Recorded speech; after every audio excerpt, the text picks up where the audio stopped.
ಎಲ್ಲರಿಗೂ ನಮಸ್ಕಾರ. ಇವತ್ತು ನಾವು ನಿಮ್ಮ ಪರ್ಮನೆಂಟ್ಲಿ ಡಿಲೀಟ್ ಆಗಿರುವಂಥ ಫೇಸ್ಬುಕ್ ಅಕೌಂಟ್ನ ಹೇಗೆ ರಿಕವರ್ ಮಾಡೋದು ಅಂತ ನೋಡೋಣ.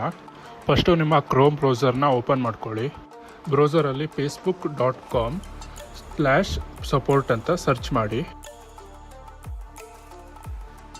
ಸರ್ಚ್ ಮಾಡಿದ್ರೆ ನಿಮಗೆ ಈ ಥರ ಇಂಟರ್ಫೇಸ್ ಓಪನ್ ಆಗುತ್ತೆ.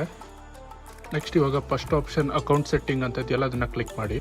ನೆಕ್ಸ್ಟ್ ಸ್ವಲ್ಪ ಸ್ಕ್ರೋಲ್ ಮಾಡಿದ್ರೆ ವಾಸ್ ದಿಸ್ ಹೆಲ್ಪ್ಫುಲ್ ಅಂತ ಒಂದು ಟ್ಯಾಗ್ ಕಾಣಿಸ್ತಾ ಇದೆಯಲ್ಲ, ಅದರಲ್ಲಿ ನೋ ಆಪ್ಷನ್ನ ಕ್ಲಿಕ್ ಮಾಡಿ. ನೆಕ್ಸ್ಟ್ ಇವಾಗ ಅದರ್ಸ್ ಅಂತ ಲಾಸ್ಟಲ್ಲಿ ಒಂದು ಚೆಕ್ ಬಾಕ್ಸ್ ಇದೆಯಲ್ಲ, ಅದನ್ನು ಸೆಲೆಕ್ಟ್ ಮಾಡಿ. ಇವಾಗ ಕೆನ್ ಯು ಸೇ ಮೋರ್ ಅಂತ ಇದೆಯಲ್ಲ, ಅದರಲ್ಲಿ ಆಪ್ಷನಲ್ ಅಂತ ಬ್ಲಾಕ್ ಕಾಣಿಸ್ತಾ ಇದೆಯಲ್ಲ, ಆ ಬ್ಲಾಕಲ್ಲಿ ನಾನು ಡಿಸ್ಕ್ರಿಪ್ಷನಲ್ಲಿ ಕೊಟ್ಟಿರುವಂಥ ಒಂದು ಲೈನ್ನ ನೀವು ಕಾಪಿ ಪೇಸ್ಟ್ ಮಾಡಿ. ಇಲ್ಲಿ ಆದರೆ ನಿಮ್ಮ ಫೋನ್ ನಂಬರ್ ಮತ್ತು ಇಮೇಲ್ ಅಡ್ರೆಸ್ನ ನೀವು ನಿಮ್ಮ ಇಮೇಲ್ ಅಡ್ರೆಸ್ನ ಎಡಿಟ್ ಮಾಡೋದನ್ನು ಮರಿಬೇಡಿ. ಇದಿಷ್ಟು ಪ್ರಾಸೆಸ್ ಆದಮೇಲೆ ಕೆಳಗಡೆ ಸಬ್ಮಿಟ್ ಅಂತ ಬಟನ್ ಕಾಣಿಸ್ತಾ ಇದೆಯಲ್ಲ, ಆ ಸಬ್ಮಿಟ್ ಬಟನ್ನ ಕ್ಲಿಕ್ ಮಾಡಬೇಕು. ನೀವು ಒಂದ್ಸತಿ ಸಬ್ಮಿಟ್ ಆಪ್ಷನ್ನ ಕ್ಲಿಕ್ ಮಾಡಿದ್ರೆ ವಿತಿನ್ 24 ಅವರ್ಸಲ್ಲಿ ನಿಮಗೆ ಮೇಲ್ ಬರುತ್ತೆ. ನೀವು ಈಸಿಯಾಗಿ ಅಕೌಂಟ್ನ ರಿಕವರಿ ಮಾಡ್ಕೋಬೋದು. ಇದೇ ಥರ ಹೆಚ್ಚಿನ ವಿಡಿಯೋಗಾಗಿ ಸಬ್ಸ್ಕ್ರೈಬ್ ಮಾಡೋದನ್ನು ಮರಿಬೇಡಿ.